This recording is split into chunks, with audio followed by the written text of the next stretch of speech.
Muchas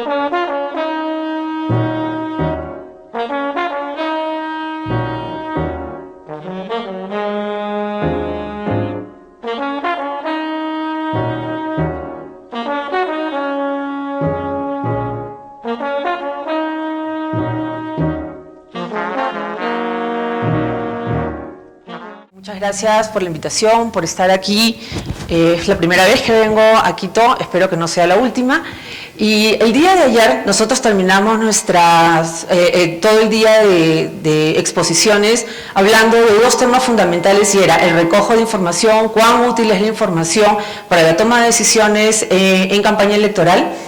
Y el día de hoy lo que yo quiero hacer es un poco que ustedes tengan la visión práctica de cómo se utiliza la investigación. La investigación, lo que queremos, quienes nos dedicamos a esto, es que vean ustedes la utilidad para poder tomar no solamente decisiones de campaña, durante la campaña, sino post campaña también. Entonces, yo he traído, por ser muy temprano en la mañana, por ser el segundo día, he tratado de buscar cosas que sean muy prácticas y donde realmente nosotros y ustedes puedan apreciar, ok, la investigación permite hacer esto y este es el resultado que yo voy a conseguir si es que utilizo adecuadamente la información. Como dijimos el día de ayer, ¿qué pasó aquí? El elector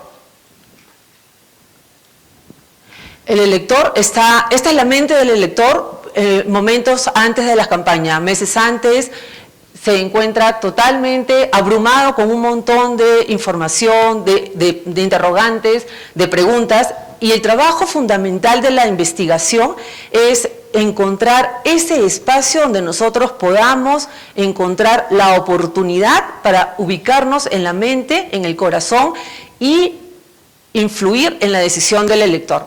Esa es la parte más importante. La mayoría de campañas comienzan con dos preguntas. ¿Es un cambio lo que quiere el elector? ¿Es una continuidad lo que quiere el elector?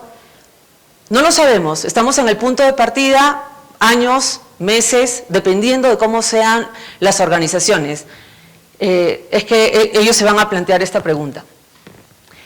El día de ayer quedó claro que hay cosas que son fundamentales y hay elementos que son sí o sí necesarios para llevar adelante una campaña que pretenda ser exitosa. El primero es el tiempo. ¿Por qué es el tiempo? Ninguna campaña de un día para otro, diría casi ninguna, puede ser exitosa si no se prepara con mucha anticipación. ¿Qué permite la anticipación? Tener información útil que nosotros vamos a poder manejar, nosotros vamos a poder decidir, como decía Maximiliano ayer, qué nos sirve. Y lo que no sirve, lo desechamos, pero antes de desecharlo tenemos que estar seguros, porque ese es otro punto, otra forma de ver la investigación, es que eso que vamos a votar no vaya a ser que alguien lo recoja y lo utilice en nuestra contra. Este es un juego, una campaña electoral es un juego de suma cero. ¿Qué quiere decir eso? Que lo que yo gano, ustedes lo pierden, lo que yo pierdo, ustedes lo ganan. Entonces, lo que yo voy a votar, asegúrense, no solo que lo votan, asegúrense que lo pasen por un triturador, que nadie lo recoja, lo reconvierta y lo utilice para demolerme en una campaña. Para eso sirve la inteligencia, hablando de inteligencia como manejo adecuado de la información. Entonces, con tiempo yo puedo revertir cualquier escenario por más negativo que sea. Sin tiempo es muy difícil. La otra cosa fundamental es la gente, no solamente la gente para movilizar el voto, como dijo Sheila el día de ayer, sino porque la gente del partido, de las bases, también son formas en las cuales yo puedo recabar información cualitativa. Es cierto que la información cuantitativa necesita validez estadística, tiene que ser hecha con rigurosidad, pero no es la única forma de recoger información. Ustedes tienen todos los canales trabajando a través de su gente de base para recoger información que puede ser relevante o puede ser no, pero es una forma de recoger cosas acerca de lo que la gente piensa, la gente más allá del partido piensa del candidato y de lo que piensan del opositor. Dinero. Hacer investigación cuesta mucho dinero si se quiere ser exitoso. Movilizar voto cuesta mucho dinero. Es decir, una campaña que comienza sin dinero o le cuesta mucho trabajo conseguir dinero al medio, va a tener muchos problemas, quizás no al principio, pero sí hacia el final. Yo voy a tocar el tema de las elecciones que tuvimos el año pasado en Perú. Creo que quizás ustedes están familiarizados, pero sí voy a reforzarme un poco en esto. Y un detalle muy importante es, ya en la segunda vuelta teníamos dos candidatos muy pegados, digamos, si usamos el concepto de error estadístico, estaban empatados, ¿no? En una situación así, el manejo de información es vital. El que resbala, muere. La campaña de uno de los candidatos a mitad se quedó casi sin dinero, le fue muy difícil recoger. Y se vio en la caída en presencia de spots, en publicidad, en acercarse a movilizar el voto, en contrarrestar campañas negativas. Entonces, el dinero es una pieza obviamente fundamental. Y lo otro es la creatividad. Uno tiene que, y uno cuando está haciendo investigación se da cuenta, necesita ser creativo para estar alerta y que cualquier situación negativa responder rápidamente. Cualquier situación que pueda ser positiva y de un indicio que tenemos un espacio, tomar ventaja de ella. Entonces hay que ser muy creativo, hay que estar muy alerta de las cosas que van pasando día con día en una campaña. Hay cosas que sí se pueden controlar y que se pueden manejar. Y yo me voy a enfocar en el manejo de información con tiempo y en cómo la investigación puede ayudar a un candidato que había perdido unas elecciones a entrar en una segunda contienda electoral y ganar, y es hoy día nuestro presidente en el Perú. ¿Cómo podemos usar la investigación? Ya visto en términos prácticos. Lo primero es, tenemos que saber de qué se va a tratar esta elección, cuál es el ánimo del elector. Si yo no hago esa investigación, estoy partiendo mal, no tengo idea qué siente la persona, voy a llegar con un mensaje equivocado. Y alguien mencionó, me parece que fue Maximiliano ayer, cuando uno hace investigación hay cosas que parecen obvias y no lo son tanto y ninguna pregunta es tonta. ¿Cuál es el ánimo? ¿Cuáles son sus necesidades? ¿Cuáles son sus miedos? La investigación permite ir descubriendo todas estas piezas para armar el rompecabezas que teníamos al principio con el candidato. Y también se mencionó el día de ayer que la investigación me permite conocer ¿quiénes son los actores? No podemos comenzar una carrera solamente pensando en nosotros. Tenemos que ver, porque vivimos en una situación en la que hay varios y tenemos que ningún competidor es pequeño.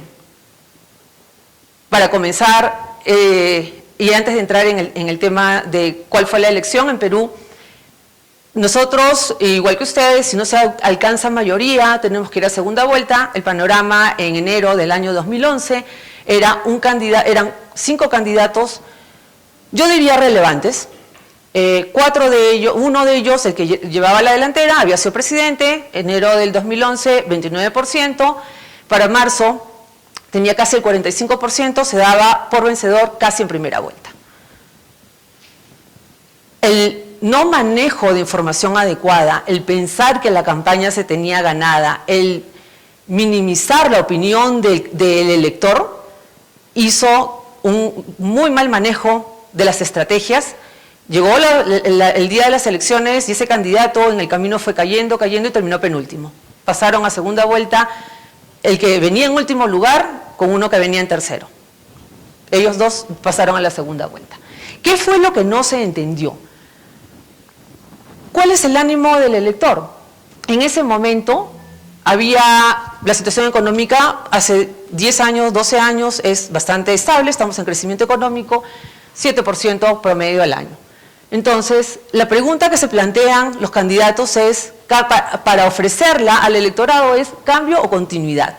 ¿Pero qué quiere decir eso? En una situación donde el ánimo del elector es positiva, continuidad es más o menos como que obvio, ¿no? Si todo está bien, ¿por qué cambiarlo? Es lo que uno podría decir.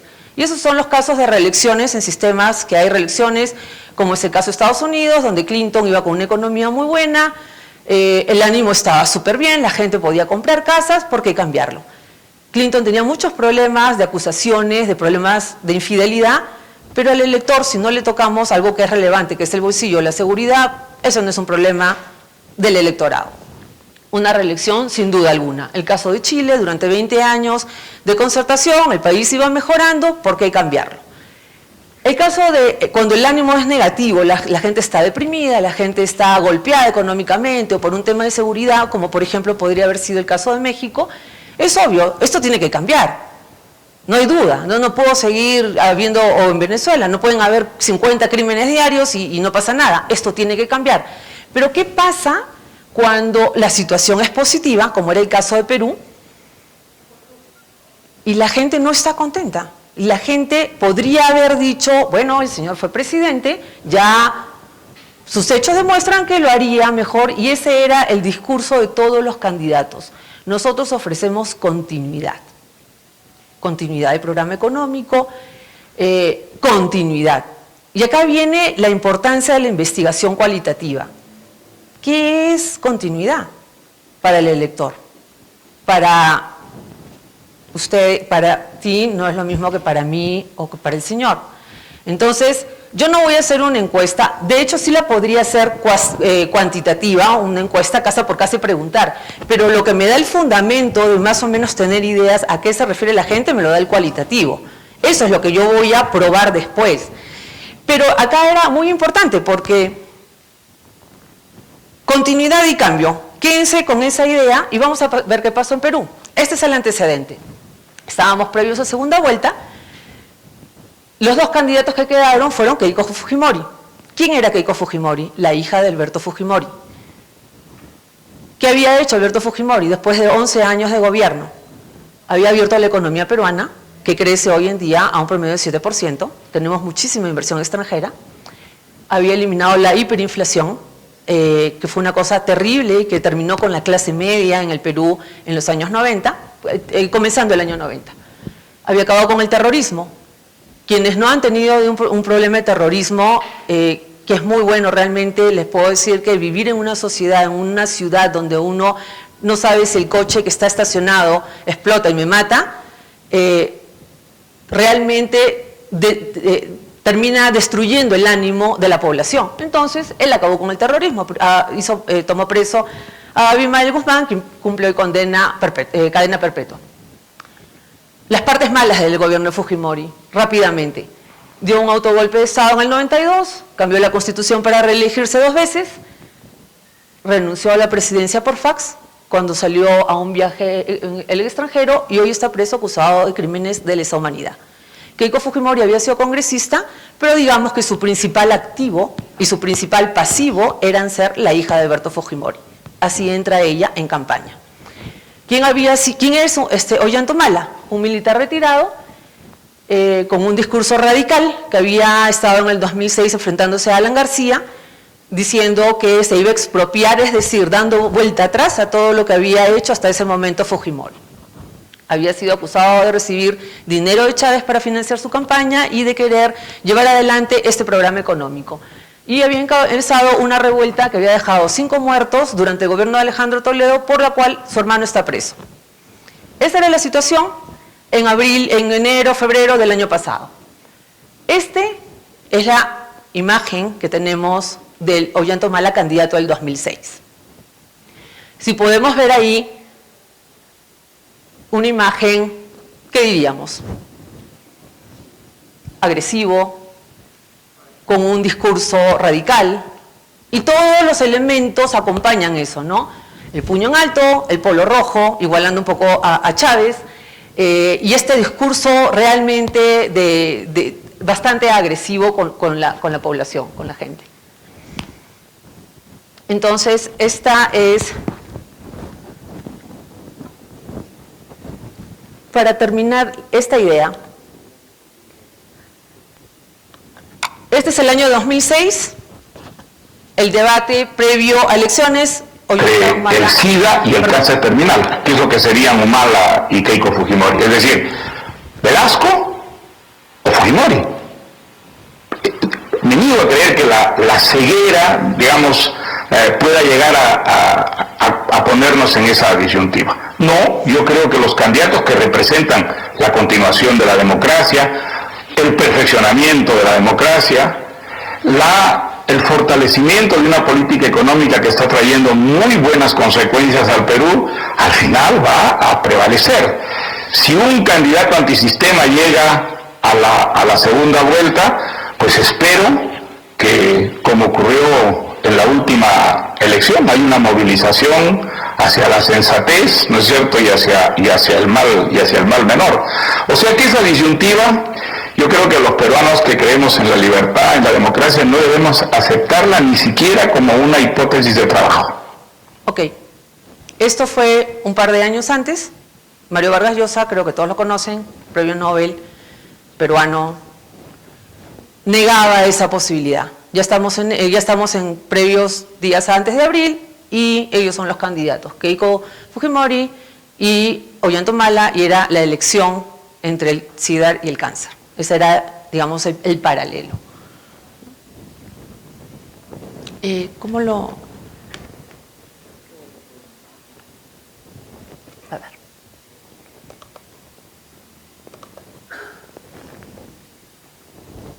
A partir de ahí,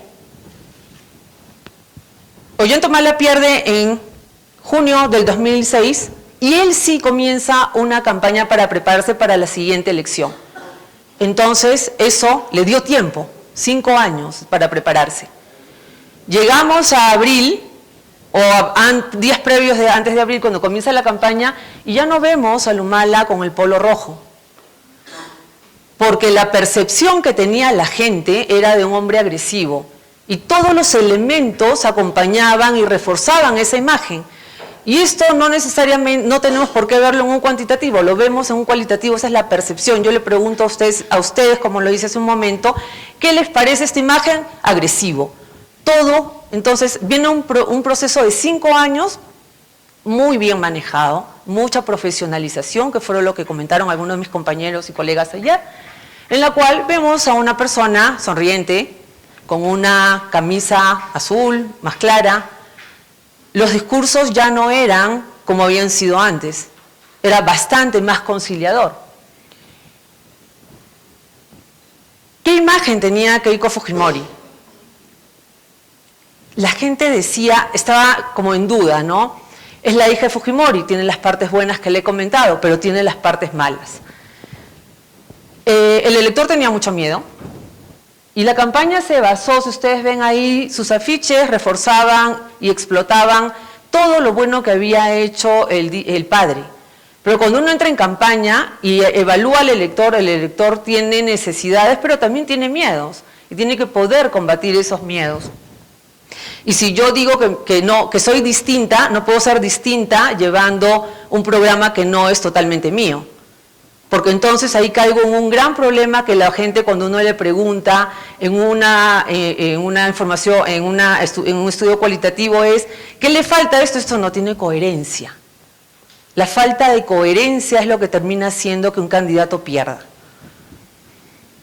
Entonces, volvamos al punto de continuidad o cambio.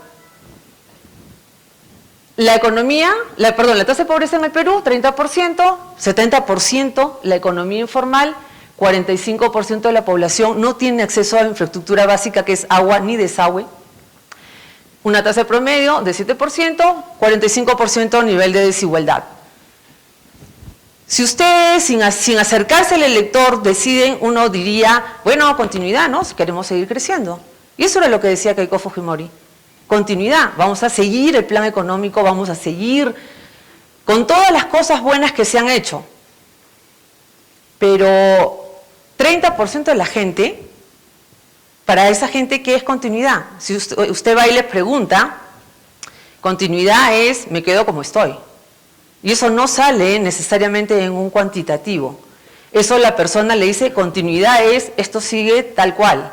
Y yo no tengo agua, no tengo empleo formal, o sea, no tengo beneficios. La desigualdad, es decir, hay unos que sí tienen y otros que no, como yo, no tienen. Entonces, ahí es donde uno entiende dónde está el beneficio de hacer investigación cualitativa, qué significan las palabras para determinados grupos. Y es en base a esa información tan fina, tan delicada, tan poco a veces perceptible, que uno puede construir una razón de voto. Oportunidades para todos. Ese fue el lema de campaña de Humala. Para todos quiere decir para ti que estás ganando y estás dentro de, de esa gente que se beneficia del 7%, y también para ti que no tienes. ¿Por qué? Porque vinieron de ahí otros ejes de campaña y otros programas, que fueron crear pensión 65, porque la gente mayor no tiene oportunidades, ya no las va a tener, hay que recompensarla. Infraestructura para todos los que no tienen acceso a agua ni a desagüe. Y honestidad, porque esta no era solamente una campaña en base a un manejo económico, sino a un problema, un tema que nos fastidiaba a los peruanos, y era el de la corrupción. Y no era una corrupción como un ejemplo etéreo o un concepto abstracto, no. Habíamos visto físicamente gente cargando dinero en bolsas, cobrando, vendiendo líneas informativas. Entonces, para ese electorado, continuidad quería decir, el que es pobre, me quedo pobre. Y ella representa a ese grupo corrupto que cargaba dinero en bolsas, eso es continuidad. Para los otros era cambio, claro, Humala cambió, se cambió el polo rojo y ahora lo tiene azul.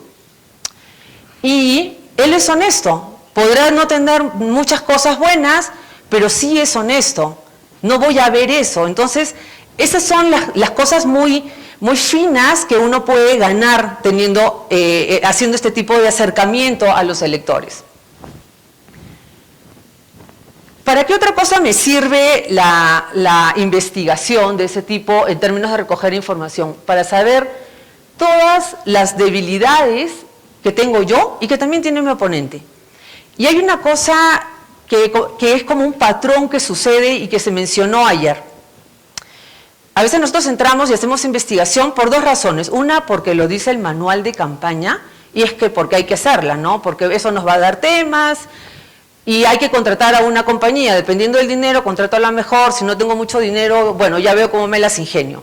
No, la razón de hacer investigación no es esa.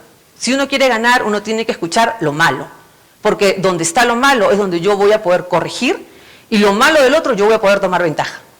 Si no, no hagan investigación, porque con fuente secundaria, más o menos, algo van a saber, y no van a perder tiempo, no van a perder esfuerzo, también no van a ganar. Pero digamos, si no la van a usar, no pierdan el tiempo. Otra cosa que sucede muy frecuentemente es que la gente se resiste cuando hay una información que uno no le gusta. Dice, no, eso no puede ser. Lo que pasa es que tú no entiendes a la gente. Entonces, el ánimo del que encarga una investigación tiene que cambiar un poco. Tiene que decir, dime lo peor, hoy que tengo 3 años, para poder no encontrarme con problemas. Y esta es una cosa que, aunque parezca increíble, sucede. Hacen el inventario y hay temas que van descartando como, no, ya pasaron 5 años, la gente no se acuerda, nadie va a recordar. No, eso no interesa. Para preparar, y también sirve para preparar respuestas a todas las debilidades. Este video lo voy a poner, pero muy rápidamente, porque quiero que vean.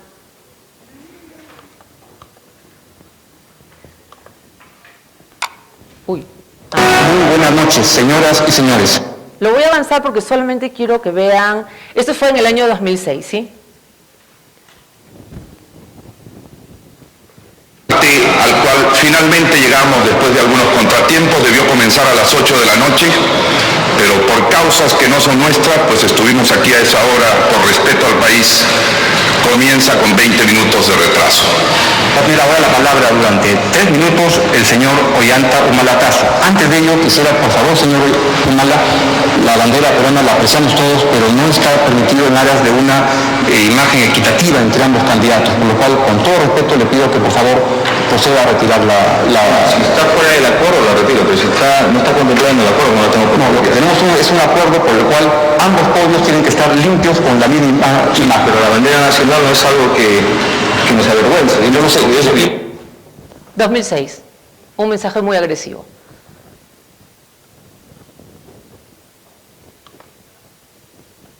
Eso cambió. Preparación, tiempo, información, percepciones, eso cambió.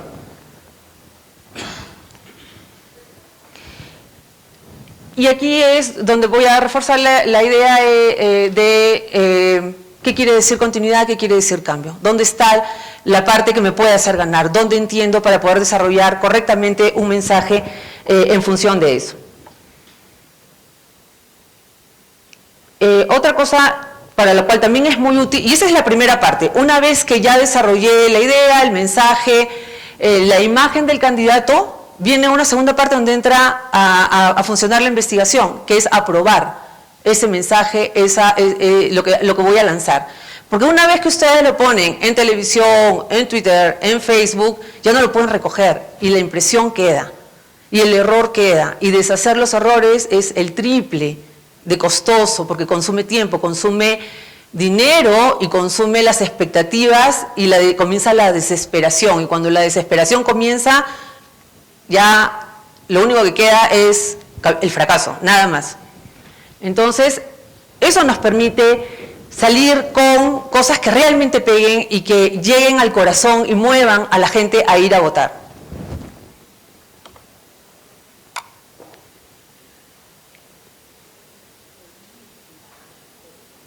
Este es para mí, digamos, la evidencia de cómo entender al elector, entender su ánimo, su sentimiento y ser plasmado en una cosa visual te puede llevar a ganar.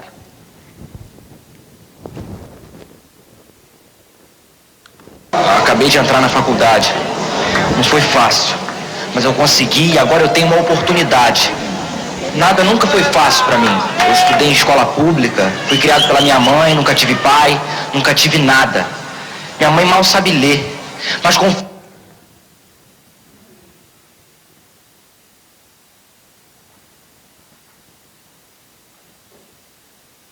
Un poco de suspenso para que vean cómo termina.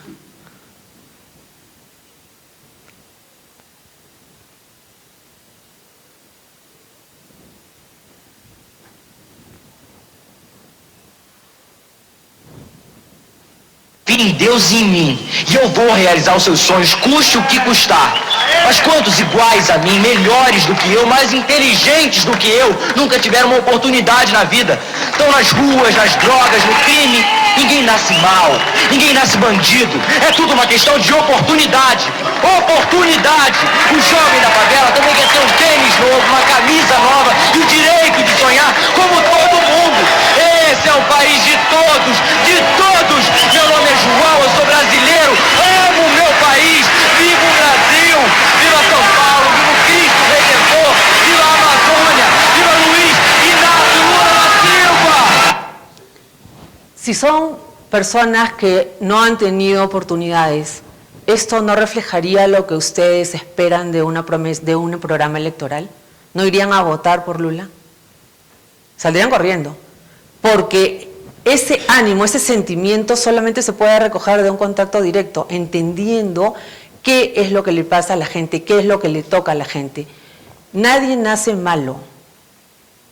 Eso yo creo que es un mensaje muy bien trabajado, que explota perfectamente el sentimiento y la necesidad de la persona en el momento en el que se realizaba la campaña. Y esto es probado, esto no es probado cuantitativamente, esto se prueba, se llaman grupos de gente y se mide el impacto, si esto mueve, si esto genera el objetivo para el cual fue hecho. Entonces, ahí también, o sea, cada paso, como pueden ver, cada paso, cada pieza de campaña, si fuera posible medirlo, sería ideal. Ahora, hay muchas formas, y ahí viene un balance, ¿no? Uno dice, pero yo no puedo contratar una compañía para que haga medición de cada pedazo. No, no tienen que contratar una compañía y hacer 30 focus group para cada spot. Pero yo creo que, y lo he visto, que si un mensaje está o bien trabajado o muy mal trabajado, sale en el primer focus group. O sea, hay cosas que son evidentes y dan indicios, y ya con eso uno puede ir trabajando. Ups.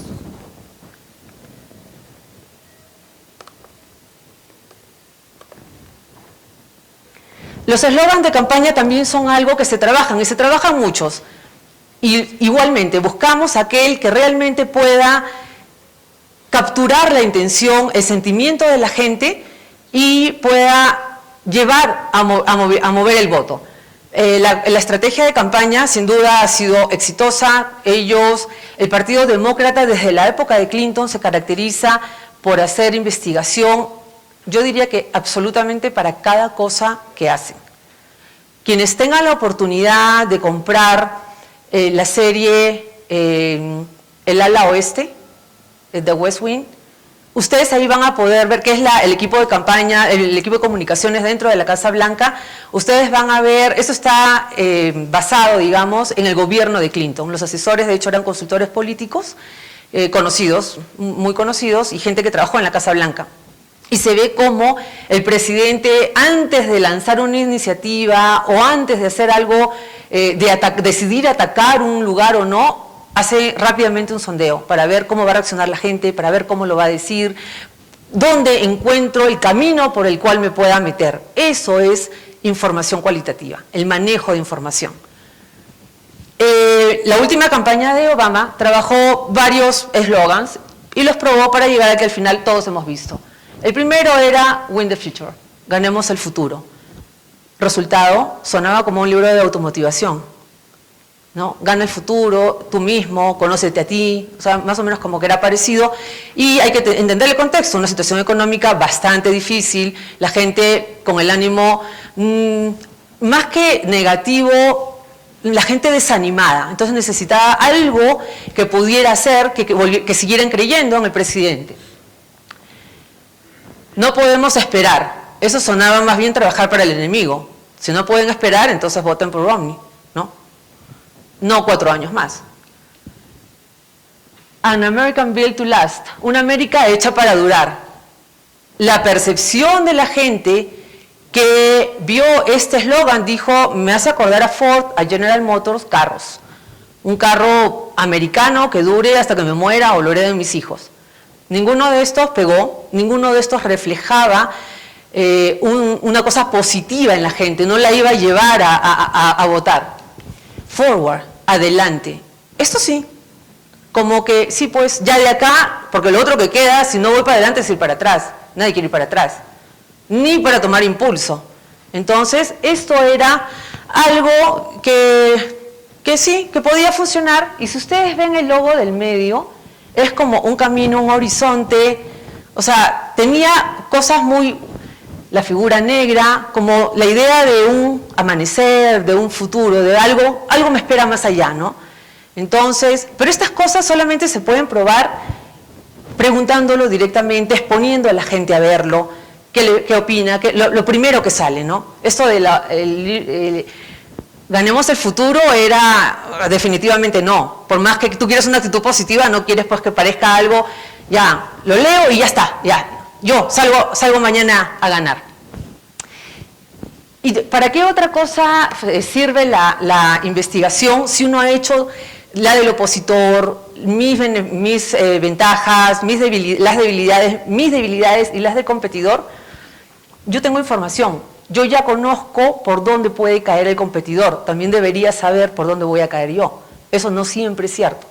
Pero entonces da la oportunidad, abre el espacio, y por eso es que digo que uno tiene que tener flexibilidad y rapidez.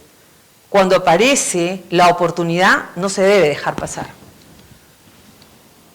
Y para eso funciona la investigación cualitativa, porque esa oportunidad, que es como cuando alguien abre ligeramente la puerta o la ventana, me tiro y entro o se me fue el tren.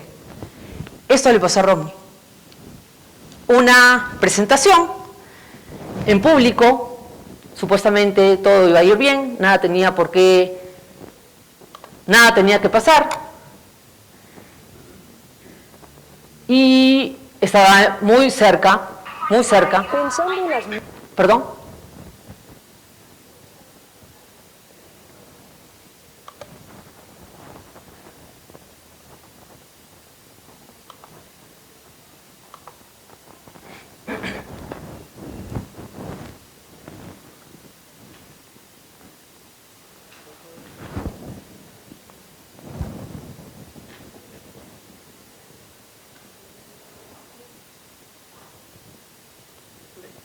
Está muy lento.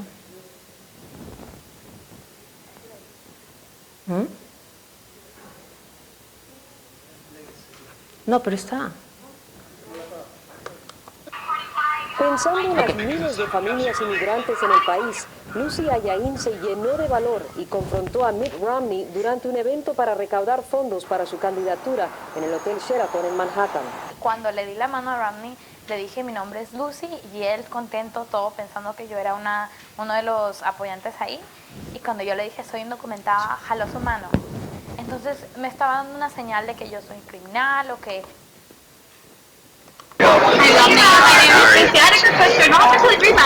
En estas imágenes se ve a la joven preguntándole a Romney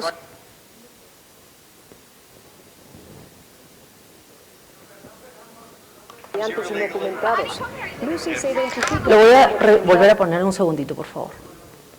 Yo le dije soy indocumentada, le dije mi Sheraton en Manhattan. Cuando le di la mano a Romney, le dije mi nombre es Lucy y él contento, todo pensando que yo era uno de los apoyantes ahí.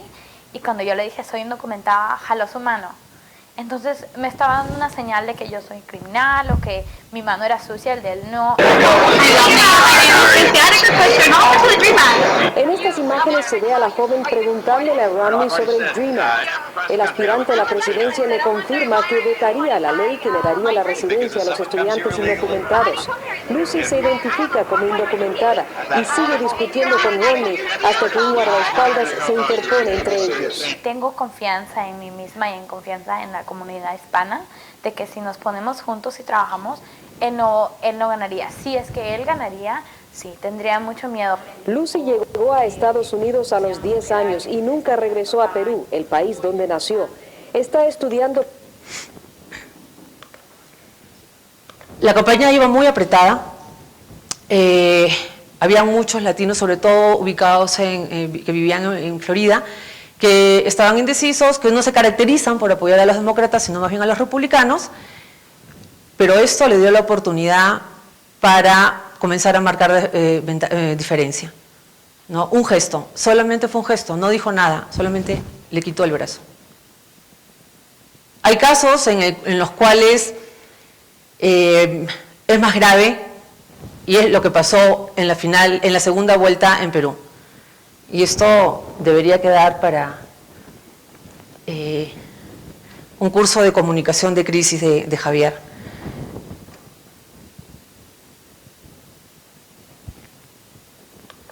Eso se sabía.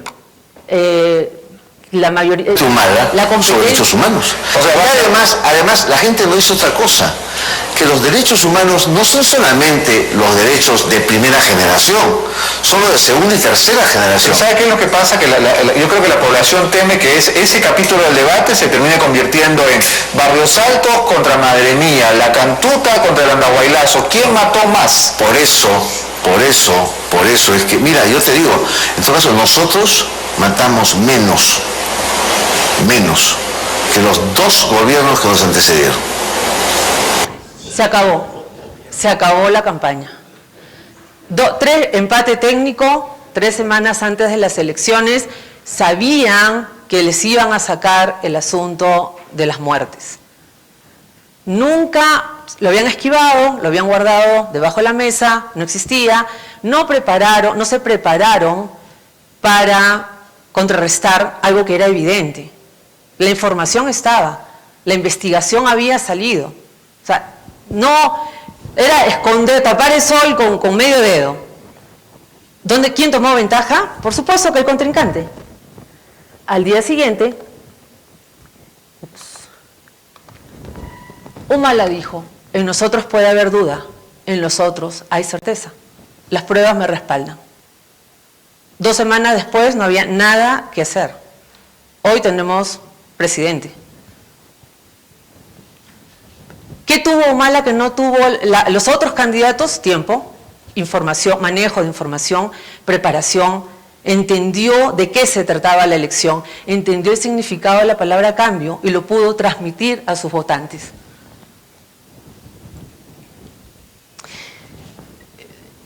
Comenzar una carrera de campaña sin investigación, yo lo pondría como, es entrar en un túnel a oscuras. No sé si voy a salir vivo, no sé cuánto me demore, no sé lo que va a pasar. Si por lo menos puedo entrar, lo ideal es entrar con una lámpara con mucha luz, con un fósforo por lo menos, tal vez 2, pero entrar sin manejo adecuado de información es como entrar a oscuras. Cualquier cosa puede suceder.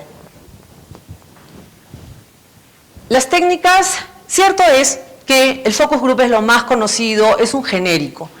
Quienes estamos en esta profesión, como Maximiliano, por ejemplo, debe estar acostumbrado a que nos llaman y dicen, necesito un focus group. Ya, pero ¿para qué? Depende. Porque si yo tengo que hacer una entrevista muy difícil, donde las preguntas son muy complicadas, como por ejemplo crímenes o temas de tráfico de algo, yo no voy a hacer un focus group. Si es una cuestión financiera, depende, ¿no? Ustedes no me van a decir cuánto ganan, todos los detalles. Entonces, tratemos de entender que la investigación cualitativa es un poco más, va más allá del focus group. El focus group ya casi es un genérico, es como, pásame un Kleenex, ¿no? Cuando quiero un papelito. O dame una Coca-Cola, cuando en realidad lo que quiero tal vez es una soda, una gaseosa. Entonces, hay otras cosas que se pueden hacer y que no se deben desechar. La entrevista en profundidad, la observación, y hay unas cosas que en campaña funcionan. Yo no digo que eso es la herramienta con la cual van a tomar decisión, pero que no la deberían desechar. Depende de cada país, pero para mí un buen termómetro de investigación cualitativa interesante son los taxis. Uno sube a un taxi en un país y se entera en 4 minutos qué está pasando.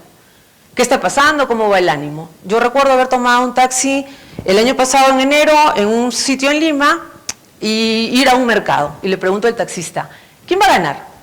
5 candidatos. Toledo iba adelante.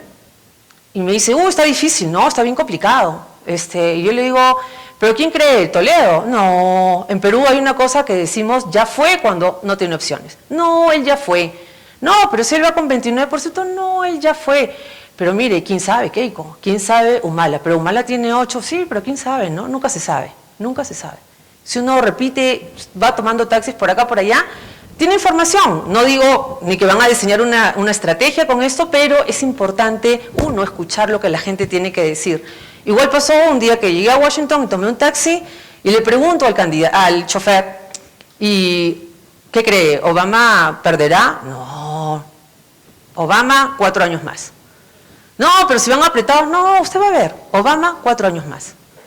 O sea, es una información que es muy interesante porque uno se pregunta, ¿qué sabe él o qué siente él que no estoy viendo yo, que tengo a todo un pool de gente afuera? Y eso me permite tener un poco más de cercanía.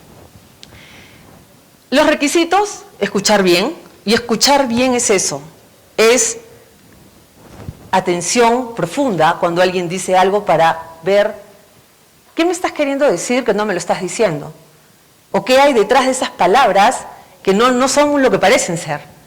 No tener prejuicios, no ir pensando, no, pues ya es obvio que va a ganar.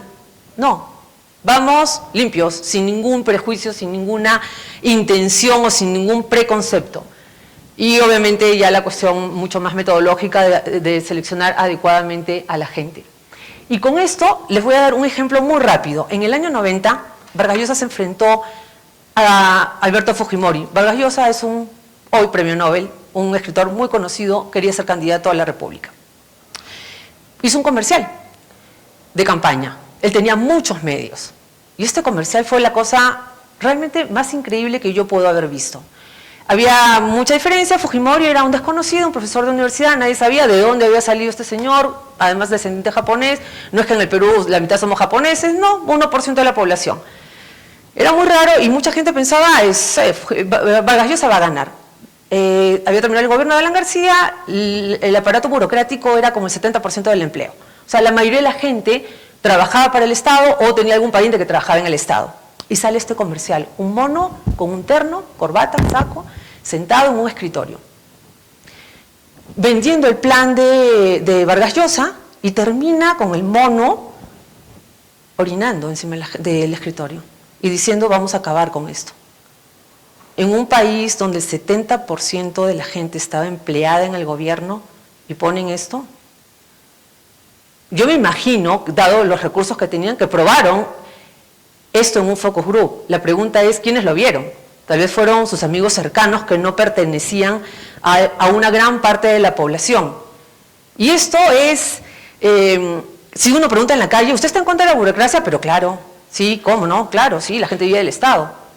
Pero en verdad, no sé, porque a lo mejor mi primo, pariente, amiga, abuelita, hermana, vive de eso, le dan ciertos beneficios y yo me beneficio indirectamente. Entonces la investigación cuantitativa no me lo va a decir porque además se ve feo que yo diga que me gusta vivir del Estado, pero es algo que es cierto. Y eso se puede capturar ahí, se puede usar ahí. Y bueno, para terminar, terminó la campaña. Si ganamos, comencemos al revés. Si perdimos, tenemos tiempo, 5 años más para volver a prepararnos. ¿Qué pasa si ganamos? ¿Se acabó la investigación? Yo diría que no. Y les digo por qué no. Porque es una herramienta que uno la puede utilizar más allá del focus group. Si uno entiende el beneficio, la puede usar a favor. Para mejorar la comunicación desde el gobierno y no tener que convertirnos en traductores de los políticos. Salió y dijo algo y sale alguien y dice, no, no quiso decir eso, no, es que no se le entendió y se desdicen y comienza toda esta serie de cosas que a veces tenemos que ver. Monitorear la gestión, estar cerca de la gente, me va a permitir saber si lo que yo ofrecí lo estoy cumpliendo, qué más necesitan, qué podría hacer, asumiendo pues que quiero hacer un buen gobierno, ¿no? Por 2 razones, porque era la idea inicial de hacer un buen gobierno y bueno, ¿por qué no buscar la reelección en base a buenos argumentos y a acciones? Porque me va a permitir saber cómo voy caminando, si he ofrecido mucho y no estoy cumpliendo nada, y encontrar argumentos que permitan legitimar algunos temas. Y esto es bien importante, porque tener este manejo de información me permite saber, por ejemplo, si yo quiero aumentar impuestos y es algo necesario y que no puedo dejar de hacer, a nadie le gusta pagar más. Encontremos la manera de darle la vuelta, encontremos la manera de que la gente lo pueda ver como algo malo, pero bueno, necesario, que es para una cuestión de largo plazo. Para eso sirve la investigación. No voy a hacer una encuesta, preguntar a la gente, porque no tengo tiempo, porque no voy a gastar recursos, pero sí puedo hacer un sondeo que me permita tener elementos para poder consolidarme dentro del poder. Y los 2 ejemplos más claros de quienes han hecho esto han sido Uribe en Colombia, que ha estado siempre muy cerca de la población y comenzó y acabó con un casi 70% de nivel de aprobación, y Clinton, que se fue en olor de multitud y después del escándalo en el que estuvo, Clinton fue hasta negociar que liberaran a una rehén americana. O sea, terminó muy bien y entendió claramente para qué sirve este tipo de manejo de información. Nunca subestimen la información, porque la información es poder. Muchas gracias.